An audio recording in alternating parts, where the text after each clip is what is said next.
गोदावरी, दक्षिण की गंगा। गोदावरी नदी भारत की सबसे पवित्र नदियों में से एक है और इसे दक्षिण की गंगा कहा जाता है। हिंदू धर्म में ये नदी अत्यंत धार्मिक और आध्यात्मिक महत्व रखती है। ये 7 पवित्र नदियों सप्त सिंधु में से एक मानी जाती है। गोदावरी प्रायद्वीपीय नदियों में से सबसे बड़ी नदी है। इसकी उत्पत्ति पश्चिमी घाट में त्रयंबक पहाड़ी से हुई है। ये महाराष्ट्र में नासिक जिले से निकलती है। इसकी लंबाई प्रायः 2022 किलोमीटर है। इस नदी का पाठ बहुत बड़ा है। गोदावरी की उपनदियों में प्रमुख हैं प्राणहिता, इंद्रावती, मंजिरा। ये महाराष्ट्र, तेलंगाना और आंध्र प्रदेश से बहते हुए राजमंड्री नगर के समीप बंगाल की खाड़ी में जाकर मिलती हैं। कुछ विद्वानों के अनुसार इसका नामकरण तेलुगु भाषा के शब्द गोद से हुआ है, जिसका अर्थ मर्यादा होता है।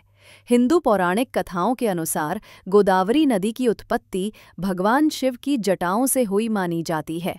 ऋषि गौतम और उनकी पत्नी अहिल्या ब्रह्मगिरी पर्वत, नासिक, महाराष्ट्र के पास रहते थे। एक बार गौतम ऋषि ने अपने पापों के प्रायश्चित के लिए तप किया और गंगा को पृथ्वी पर लाने का वरदान मांगा। भगवान शिव प्रसन्न हुए और अपनी जटाओं से गंगा को प्रवाहित किया।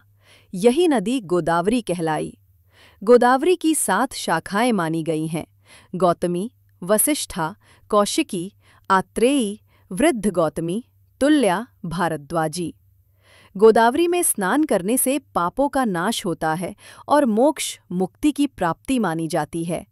नदी के तट पर पितृ तर्पण, श्राद्ध कर्म और यज्ञ आदि किए जाते हैं। महाशिवरात्रि, रामनवमी और पितृ अमावस्या के दिन गोदावरी तट पर विशेष पूजा और स्नान का आयोजन होता है। संत एकनाथ, तुकरोजी महाराज और अन्य अनेक संतों ने अपने भजनों में गोदावरी माता की महिमा का वर्णन किया है। हिंदू दर्शन में नदियाँ माँ शक्ति का स्वरूप मानी जाती हैं।